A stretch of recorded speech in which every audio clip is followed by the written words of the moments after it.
here. We're waiting for people to log in, and we'll begin the webinar shortly.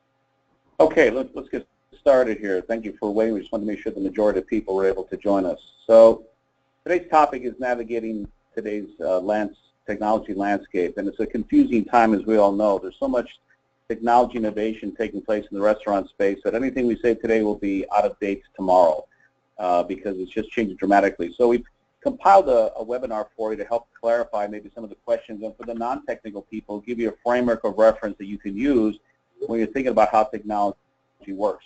And the biggest thing you're going to hear today is about making sure things work with each other, talk to each other, because you have a convergence of a lot of data coming from different sources. And so we'll hop right into it. So first off, let me introduce our panelists today. We have James McGeehee, who handles our finance and information systems work based out on the West Coast, and Alex Birnbaum, who handles our technology practice, and RFPs and things like that for companies and organizations. So the first graph we want to show is sort of this model that we talk about a lot, is that we live in an era of disruption. It's a very confusing time for a lot of people. You can no longer control things, and just like this whitewater rafting figure shows you, you better have a very flexible organization that is able to bounce off the rocks and have your helmet on because you're in for a heck of a ride. And while the restaurant space is not being disrupted to the extent that hotels are with Airbnb or taxi services with Uber, you still have a situation where there's a lot of disruption going on.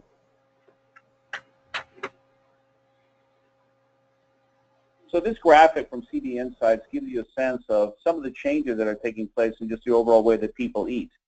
So for example, the x-axis shows you less convenient on the left, more convenient on the right.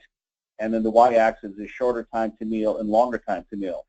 So you'll see in the sort of the lower left-hand quadrant, this is where a lot of grocery stores are at. And the reason it's less convenient is because you got to go buy the food and then you got to come home and make it. So that's essentially how that works. When you go to the upper left, this is where you see more of the restaurant industry, is that you have your typical restaurants. You go in and order, and they make the food and go for you. And then what's happening is, in the upper right-hand quadrant, is all these sort of meal replacements and fast food 2.0, the delivery services that are really allowing you to order your food, get what you want, and get it instantly once, of course, it arrives at your door. And so just it gives you a sense of some of the disruption that's taking place. And for a lot of people in the restaurant industry, they don't look at grocery stores enough. The grocery stores are fighting a good fight when it comes to taking away a share of stomach. Especially when you look at what's happened in places like Whole Foods that has so much a restaurant inside a grocery store. So I'm going to give you some quick definitions, and part of this is going to be with the quadrant I'm going to show you. So the first one is sort of guest-facing operational. These are things that are found in the front of the house. They're products or services that interact with the restaurant patron. The guest-facing marketing, this is a lot to do with mobile applications. Internal operational is your classic, POS system, things like that. And internal marketing has a lot to do with data mining and things that we'll get into a little more carefully. Some technical terms that people will bandy about at times will be things like the technology stack. This is something that IT guys will mention on occasion. And so that's something that we want to make sure that you're aware of what it stands for. And IT technology stack has to do really how they've set up their infrastructure in their company. Many of you have probably heard of the SaaS model, software as a service. Netflix would be a good example of that. Some of the BI companies do that. Infrastructure as a service has a lot more to do with let's say if you have a hosted exchange in some cases. Platform as a service might be like Amazon Web Services, where you're putting your entire operation up on the web. And then cloud, I'm going to show you the next graph that explains to you what the cloud is. And essentially, people are confused by the cloud. They think it's up in the sky, and it's really just giant server farms. A lot of them found in the Pacific Northwest or the Carolinas, where banks upon banks of servers are storing all the information that you can access as you need. This has allowed for software to be taken off of computers, and you can basically someone else is hosting it for you. Your machine doesn't have to be that powerful. It allows for access on phones without having to have a lot of stuff loaded on it. And it's really the wave of the future what's going on. And all these SaaS, PaaS, and IaaS sit in the cloud. So this graphic is the one that I mentioned to you at the beginning that we use to sort of explain a little bit about how the technology landscape works. And so let me just walk through it with you, and then we're going to go into each one of these, and James as well as Alice will get into a little bit brief description of what's happening in each one of these categories. So the guest-facing operational, the front house, this is all the stuff we're seeing now with PS, tabletop media, things like that, digital menus and fast casual. It'll be those digital menu boards as well. Moving to the right, internal operational, this is the one that's been around for the longest, the legacy systems, especially starting with POS, but also other things that have happened in back office with labor scheduling and business intelligence. You see things like intelligent kitchen, energy management, and we'll also discuss things in terms of accounting and inventory management. Moving down to the lower left, guest-facing marketing. This is the one that has the most activity. This is where all the apps show up. Things are going on online, and James will be explaining that momentarily. And then, so the internal marketing, the analytics, this is the one that sort of consolidates all the data that's retrieved from the other three quadrants and really allows you to understand the behavior of your guests, looking at what they're buying, what their spending patterns are, anticipating what they may be doing next, where pricing comes into, and predictive modeling. So this is a graphic that will give you a good indication of how to move forward in this technology landscape. So the first one we're going to talk about is the one that's of the most interest. This is the one that probably has the most confusion, is revenue generation. I'm going to turn it over to James to walk us through a little bit about how this has changed the landscape. So on the mobile apps side of the fence, we've seen a lot of activity over the last 4 years here with different groups coming into the restaurant space. The groups that really put a big emphasis on it, groups like Chipotle, they're experiencing sales up to 5% of their total net sales going through their mobile applications. And the reason they've been so successful is that they're really focused on the convenience for the guest, but also the convenience for operations. So these mobile applications are fully integrated with the point of sale systems. It's got monitoring to make sure that they're not overloading the kitchen. It's got the capabilities for restaurants to really manage these incremental sales and increase throughput. At the same time, what's happening is that it's acting as a CRM tool to ensure that you're top of mind with the guest, and then on the back end, creating relevant analytics to show whether or not the tool is being leveraged within your system as a revenue generator, and whether or not you're truly getting the incremental revenue that has been promised by every single group up here. One of the things to notate, though, with these applications is that it still has not shaken out as to whether or not every company out there is going to have its own mobile application. BJ's is very active in the mobile apps. As well as we mentioned Chipotle. We'll get into Starbucks in a little bit, but that's a different beast. But what's happening right now is we're having this kind of flexing between company-specific and agnostic mobile apps. And what I mean by that is, everybody believed at the beginning that everybody had to have their own mobile app. What we found out very quickly is that consumers don't have that desire to fill up their cell phones with all these unique mobile apps. So we're starting to see companies come in now, like ChowNow, that are creating agnostic mobile applications where you can share multiple concepts within the same application and benefit from I'll call it consumer standpoint, points, whatever the frequency program is, across multiple companies. On the next slide. Of course, there's exceptions to every rule, and you have obviously the situation with Starbucks, which is really training people with a high-frequency product like coffee on what a mobile app should and potentially could do, and that's sort of been a little bit disruptive in the space.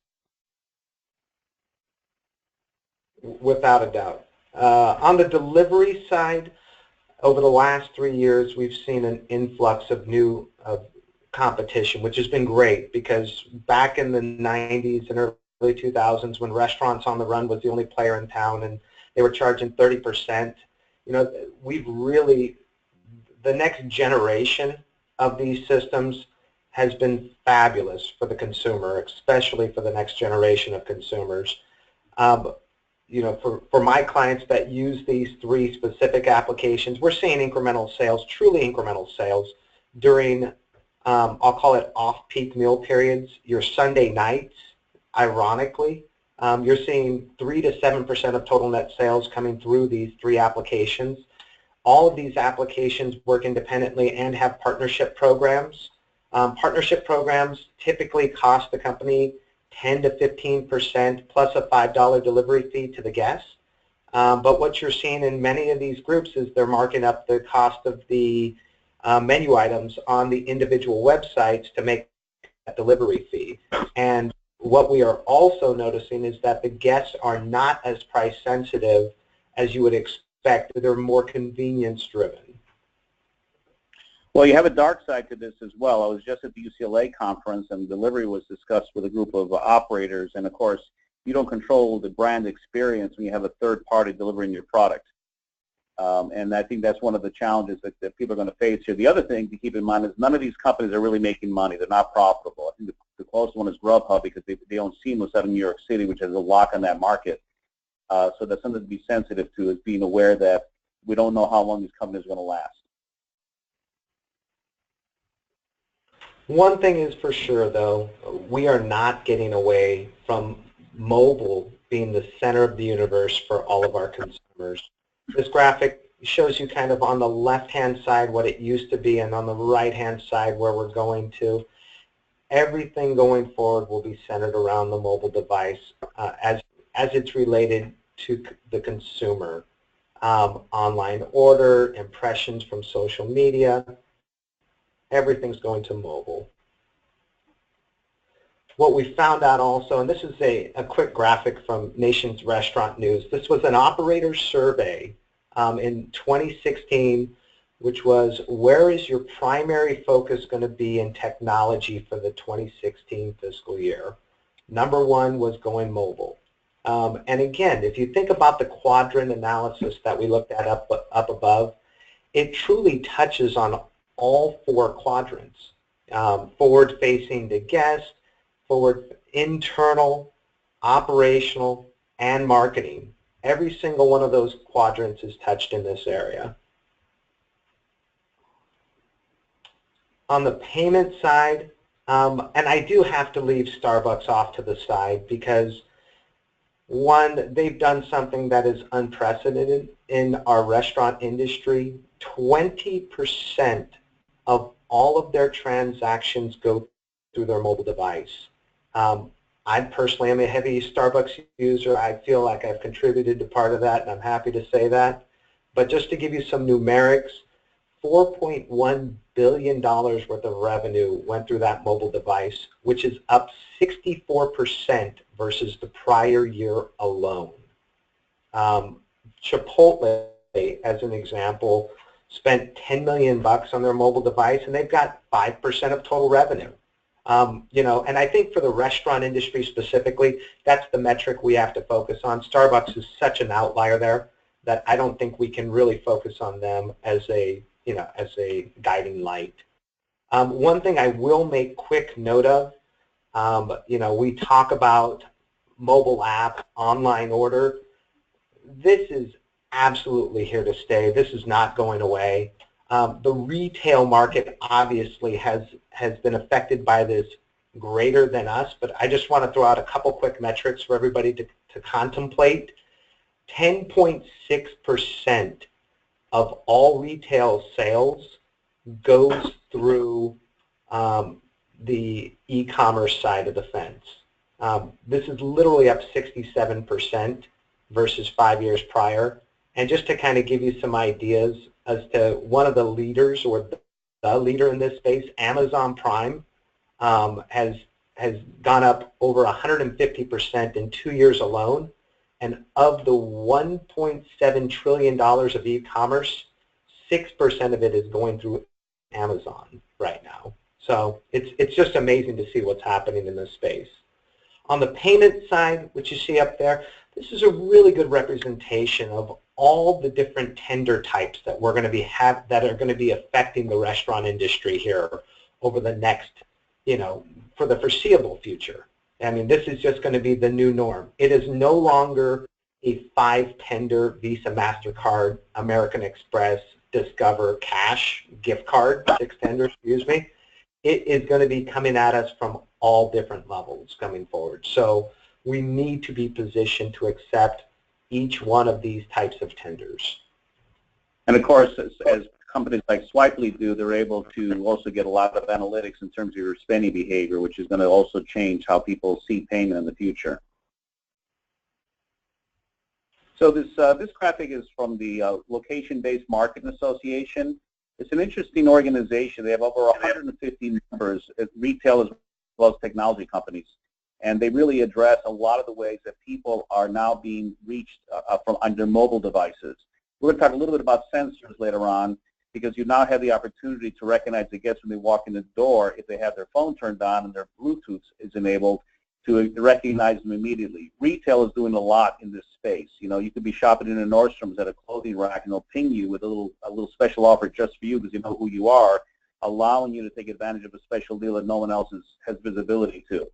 And so if you get on the lbma.com website, we get some more information about what's going on in this space.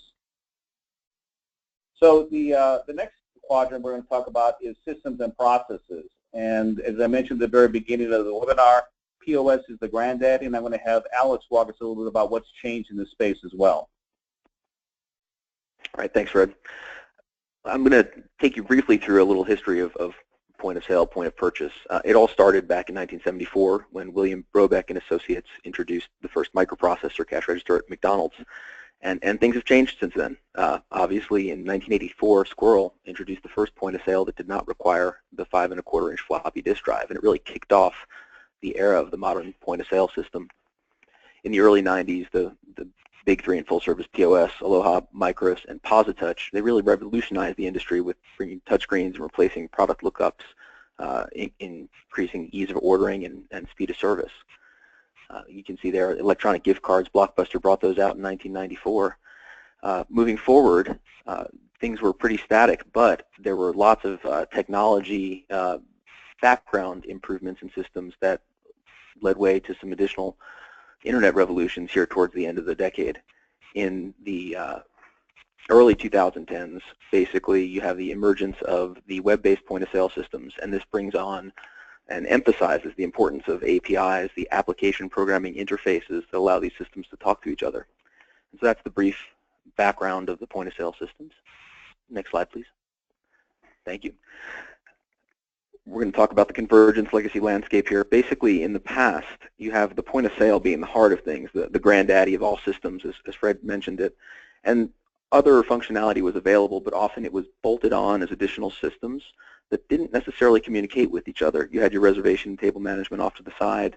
You might have a payment system that maybe included loyalty or gift, but it didn't necessarily interface with labor management or any of the other stuff that you had to look at. So things were mostly separated. Also, this is where a lot of third-party companies that are coming up trying to provide a better tool were met with giant roadblocks by the POS companies who wanted to charge ridiculous fees to let them get access to the API and didn't work hard to make sure that it was seamless. I think Apple, with the invention of the App Store, showed how you can have third-party people participate within your platform, share revenue, of course, but more importantly, allow for a lot of innovation to exist. And hopefully that's what's going to happen as we continue to go forward. And that leads right into the convergence that we see today. This is the new reality. The point-of-sale systems and payment systems and tabletop management systems, loyalty systems.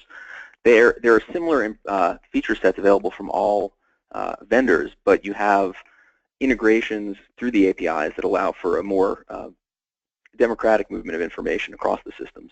And you have incumbent point-of-sale systems that are offering ease of access to those data. So you have those APIs are being opened up to more and more companies that can integrate and produce more data there. The important part here is obviously seeing that although the point of sale is still the #1 data producer, you have a number of other systems that can bolt on and integrate easily with it. So the good news is we have a lot of information. The bad news, we have too much information, which we'll talk about later on with data analytics. This is an example of complexity in legacy hardware. You had a number of different systems that all had to be working properly at any given time, and they really complex, lots of different pieces that could fail, and they, downtime is never acceptable. And the new reality of it is web-based point of sales are coming. They're here. They're the new reality, and pretty soon you'll really just need an internet connection in order to utilize all of them. The advantages are price points and cost. It's easy to get into them. Micros has brought out Symphony, PAR, Brink. First Data has Clover, and Gusto is a new entrant to the space. There's iPad-based POSs, Breadcrumb and Toast POS. There's a number of different options out there, and all of these, basically, you see the legacy products competing with new upstarts in the space, and you're moving from a CapEx model for purchasing into a subscription-based model. The challenges here are the functionality that used to be a part of the system. You have to often augment the newer entrants with additional systems, and some of those include labor scheduling and kitchen management. For labor scheduling, obviously HotSchedules is the first to push data into employees, and it's available everywhere. And there's no more asking, am I scheduled today? In kitchen side, you have QSR KDS, bringing plating guides, ability to push data to the kitchen, recipes, as well as tracking cook times. And all of these systems produce a massive amount of data that requires intelligent systems to analyze it. And I think the interesting thing is that it's important to note, HotSchedules is a good example of a technology that solved a real problem. There was a lot of pain in scheduling. If anyone on the phones ever had to do scheduling for a staff of 80 to 100 people, it was a nightmare. A lot of little pieces of paper with schedule requests and when things couldn't work out. And now this has really solved the problem to improve the productivity. And what we'll see is throughout this thing is a lot of technology that comes up doesn't solve a problem. It's just kind of a cool thing to do. And you have to ask yourself, is this something that's going to really be, give me a return on investment? Is it going to increase my revenue? Is it going to lower my costs? Not every application has a reason to exist, and it's important to note that as we start finding out these bright, shiny objects. So James, why don't you walk us a little bit about the impact of technology and information systems? Not a problem. So, I mean, look, this one slide could be its own webinar. The reality of it is that the technology has changed so much over the last 10 years, and with the influx of the web-based POS systems, everybody is trying to grab market share in different areas. Business intelligence and accounting systems is just two components of the technology solution market space. On the business intelligence front, what you're going to continue to see is systems, web-based POS companies, even the legacy POS companies, continuing to try and drive the sticky nature of their product through the offering of these different systems. On the business intelligence front, though, we need to make sure we focus on, the rankings component, the key metrics component that drive our business. What's unique and has been happening in this space is that you have other entrances into the business intelligence tool like Copilot that are not only giving you your company data, but are also aggregating other companies' data across a like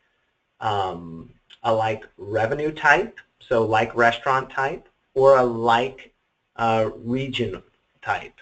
So within the city, within the region, within the state. And so what I think you're going to see, especially on the business intelligence front, is a continued push into above company level reporting to make sure that your metrics that may seem great at a certain % comp over prior year may be below the competition or maybe above. Also in this area, what you're going to see is a continued push to mobile applications, a continued push to alert-based mobile applications. So for instance, you would be able to receive a notification that sales are trending at our forecasted sales revenue. However, labor, we are overstaffed by 2 hours through the first 4 hours of business. So those sorts of alerts are going to be a critical piece of our business intelligence tool, and again, moving strictly to mobile application on this side of the fence. On the restaurant space, the shifting from, I'll call it the mid-tier accounting systems, your Great Plains and so forth, to industry-focused restaurant accounting systems. 3 groups have really kind of come up in the ranks. Compete was definitely the first one to enter the space. Restaurant 365 and Intact are continuing to nip at their heels. And really what this specific sector is it's taking the interface out of the mix.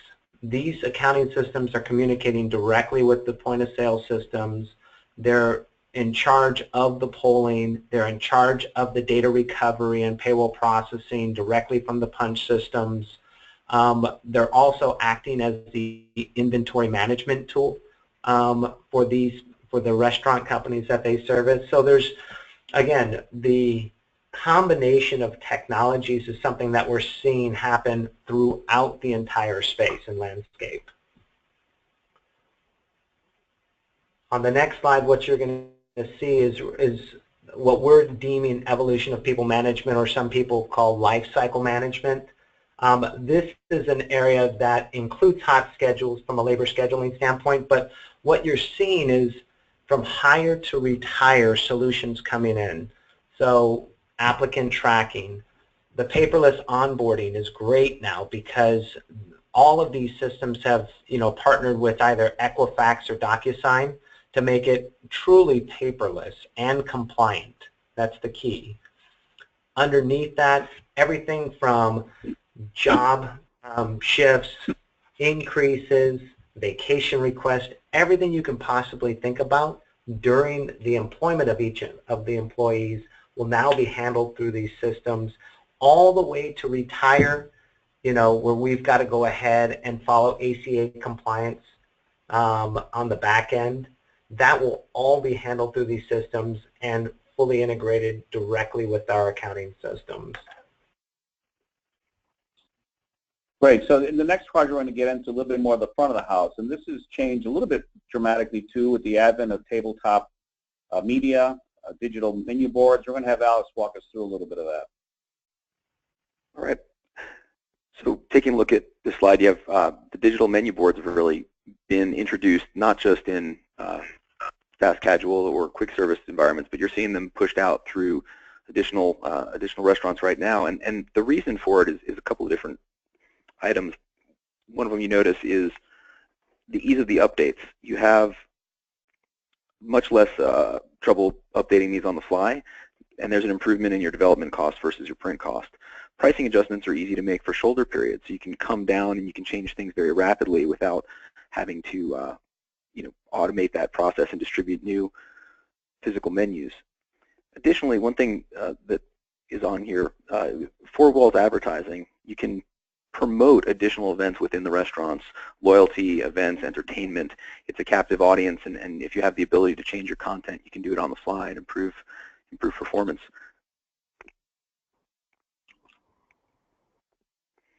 And this is a big changer. This is a game changer right here, because you see these kiosks being introduced in fast casual and both full service. Stacked Restaurants was the first to market for iPad integrations, and that's a huge game changer in terms of how people go about ordering their food and interacting with your restaurants. The table order allows for additional instances of a second order, second drink, or dessert more rapidly than a server could get over there. On table service, there's additional time savings by integrating into back-of-house systems. But yeah, and also that picture on the lower left-hand side is a tabletop and mellow mushroom that turns into 4 separate screens for each party, or one giant screen if that's what you want to do. So the technology, it's basically an LED TV laying flat, but it's amazing what's happening in the space nowadays. You have to be careful with some of this technology. It's unknown out there, and there was a recent article in the Rail that mentioned a guest that was upset because he had what he considered an unsolicited $1.99 entertainment fee added to his check. His children had played with a tablet. They picked it up and clicked through the screen that warns you that you'll be charged if you want to play the games. And the takeaway here is just to be careful as you roll out this technology. You might anger someone that you're not expecting. With new technologies come new challenges. And we're going to talk also about iBeacons. These are low-cost, low-power transmitters, and they communicate with nearby mobile devices. They identify users through their mobile phones, and they're adopted into restaurants as relatively new. In 2015, Facebook actually sent out iBeacon technology to a number of retailers and other advertisers. And what they're doing is they're using these to push relevant advertising onto onto mobile feeds on the Facebook feed. So if you were at an attraction, for example, you might be able to push a local restaurant who's pushing sales immediately onto that Facebook feed. And there's really a lot of innovation in the space, so stay tuned. There's a lot of things changing here. So it all comes down to, understand, as I mentioned earlier, the fact that we have all these data points now that we're getting all this information from. Your POS system, what's going on in the back kitchen, the beacons, tabletop, everything. And data analytics is really what sort of ties it all together. So I'm going to have James walk through how data analytics is taking things away from just looking at a P&L, which is like driving a car through a rearview mirror, to now looking at operational dynamics that are occurring almost real time. So I think the big shift we need to understand going forward is that the P&L is really not the leading indicator of the health of our company. I titled this slide "The Shift from Financial Metrics" because it really is. I mean, we really need to see a balanced scorecard approach to how our business health is. We talk about consumer behavior at the top of this list. There are several different companies out there that focus on consumer behavior. Zarmetrics, now Fishbowl Analytics, really help us understand our menu pricing, help us understand exactly what the trade-offs are based upon our individual menu changes and the dependent products. That piece of it to ensure that we're getting, one, the flow-through of menu price increases, and more important, the margin improvement of those assumed menu price increases is a critical component to understanding our consumer behavior. Entrees versus sales comps, this is a really important thing to understand on the health of our business. The health of our business isn't dependent upon comp store sales increases. The health of our business is dependent upon entree increases over prior year or guest count increases over prior year. Okay? With what's happening right now, as an example, in California, I wrote down their labor hours per entree as a productivity measure. California is experiencing probably the highest historical increase in minimum wage in this nation's history. In the next 6 years, California's minimum wage is going to go up 87%. Okay? So if you're trying to measure the health of your company through a labor percent of sales, I will tell you that you will be hard-pressed to understand comparative data year over year. So doing productivity measures like labor hours per entree, entrees per labor hour, it doesn't really matter what the metric is. The important piece is to make sure you focus on something that you can measure year after year after year. A couple other quick points out there. There are several groups out there that are doing social media sentiment / social media scrapes and organizing the data for you. There are groups out there that are taking the scoring systems and really aggregating the data, not only over region by store, but also by time frame. And that's a really critical piece because we have proven that social media sentiment is the leading indicator of sales growth within every company. On the food costing side, theoretical food costing is nothing new, but I will tell you the groups that manage food cost well are the ones that have theoretical food costing systems. There are several tools out there right now that are not as heavy to manage, meaning that you don't need an IT staff of 5 people to manage these theoretical food costing systems. There are disciplines that we can get to at a later point that need to be implemented within the company to ensure it's accurate. But theoretical food costing, which again represents 50% of your prime cost, is a tool that is going to be a prerequisite going forward. Intelligent kitchen, just making sure that we understand exactly what's going on our throughput. I can go on for a long time in this area, but the reality of it is we need to monitor the kitchen. What are our ticket times? What is our waste? What is our labor productivity per station? There's so many different components in this. And then lastly, facility management and shoppers. You know, there's groups out there like Service Channel that help organize operations to focus them on specific maintenance or repair vendors. Utilizing that information that is organized for operations within our analytics really helps us understand the productivity measures within our business. And there's also outside services like our good friend Wally Doolin at the Black Box Intelligence. We're able to index data across your category by DMA, so you can see how you're performing in various markets against competitors. You don't know who the competitors are, but it just gives you a good resource to say, you know, how am I doing against a broader trend, which is always helpful as you move forward. Absolutely. So the challenge with all this data is turning it into actionable information. There are several different groups out there, but with the advent of APIs, we are actually getting closer to the point where we can take all of this disparate data sources and build information based upon the individual end user. Okay, what the CEO sees should be different than what the director of operations sees, should be different than what the regional management versus the store level GMs. Everybody needs to have their own view of all of these disparate data sources, and I truly believe that through APIs over the next several years, we're going to be able to take this disparate data and put it into usable formats. So now that you've heard a quick overview of the four quadrants, now what in God's name do you do? Because I get a lot of CEOs calling me saying, I don't know how to make a decision here. Partially at times, the problem you have is that everyone gets caught up with bright, shiny objects. You know, this is one of the biggest problems you see out there, because someone goes to a trade show, sees something cool, comes back and says, make it so, and we strongly disagree with it. It has to fit within a broader context. So what we want to walk you through is understanding, how do you do that? What's the process by which to make the decision? Now, we offer a service to help people do RFPs. You can do this on your own, but if you lack the expertise, it's always nice to have a third party do it for you. We're going to have Alex sort of walk us through a little bit about how you go through that process. So this is where do I start? This is where you have to figure out what you're going to select, and you have to understand your company's needs versus desires. This is, you don't want to be distracted by that shiny disco ball. You want to make sure that you're addressing the needs of your company. Well, how do you do that? You need to start with the end in mind. You need to create a vision for your finished state, and that writing down the needs to create your RFP. It doesn't have to be a formal RFP process. You can do this yourselves, but it's gathering requirements from all your stakeholders. It's making sure that everyone from your hourly employees up to the CEO is served by the solution that you select.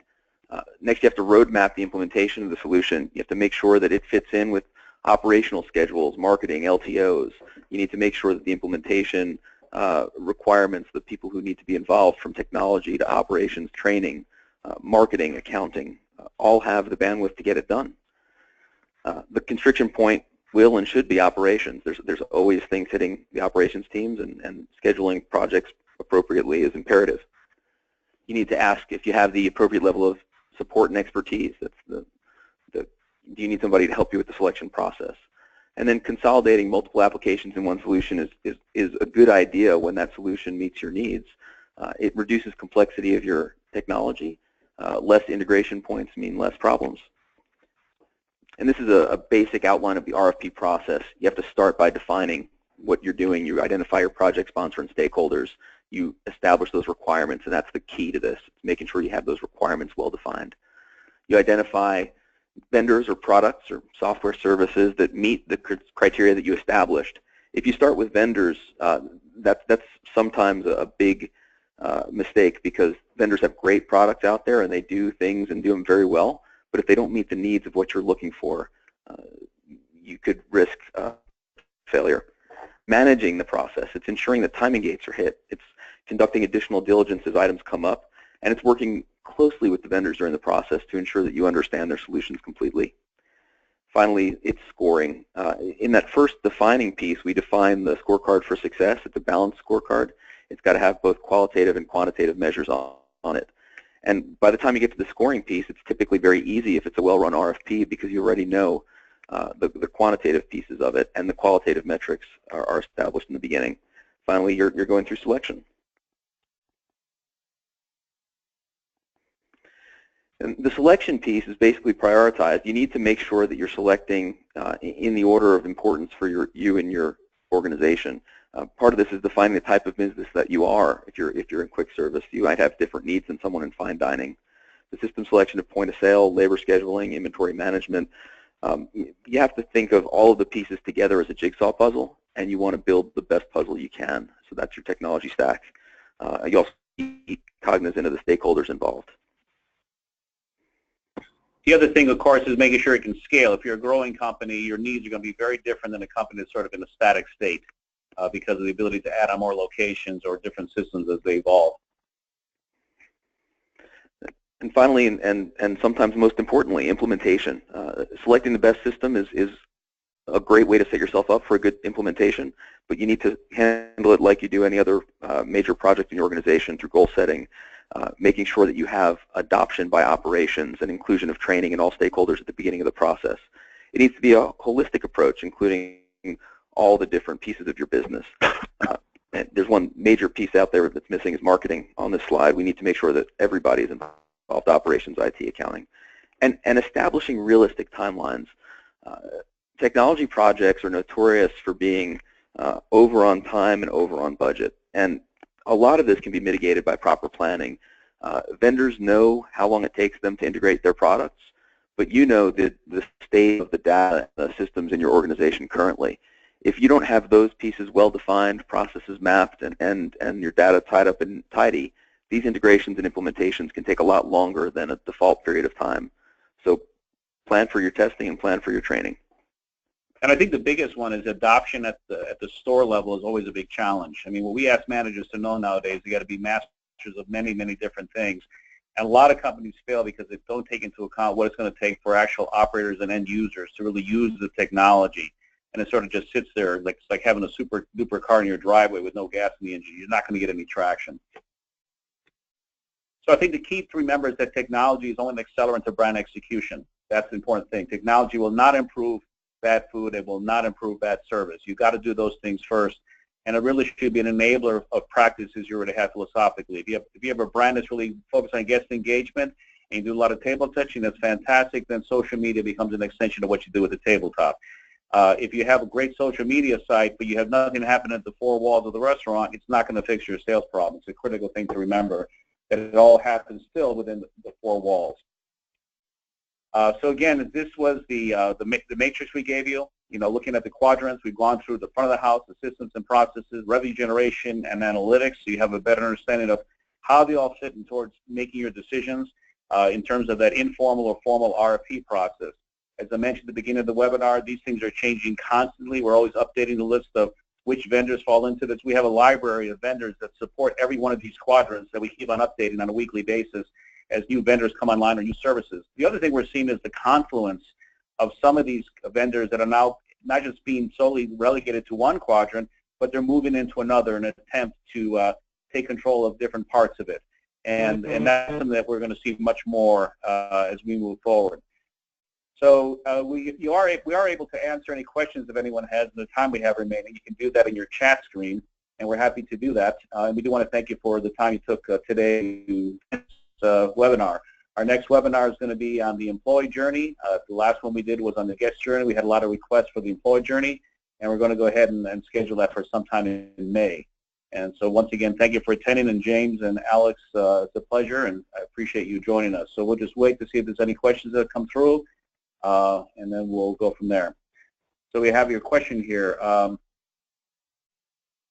One of the items that was neglected was how the cost of the solutions will be underwritten by the value of the data to priorities outside the operator. So I think that came from Jordan. You know, the cost of the solutions, it's an interesting one, and Jordan, thank you for bringing that up, because we work with companies that don't want to do anything to syndicate information, don't want anything done in a different way other than they want to keep it internal. But you bring up a good point that some of these solutions can be underwritten by the value of the data. Guessmetrics did that for a long time, syndicating data through a free service that allowed them to syndicate the data and sell it to an outside party.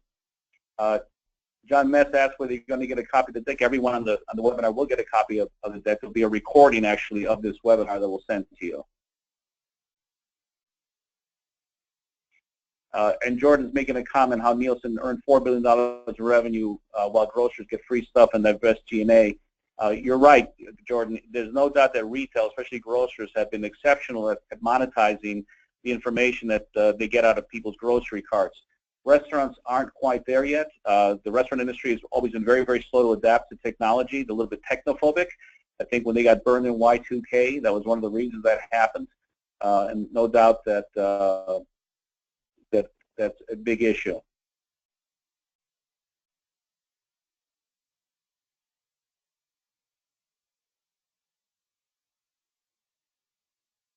All right, I don't see any other questions, but thank you all, Jordan, John, and for your commentary. And we look forward to connecting with you again soon. Thank you so much. Have a great time.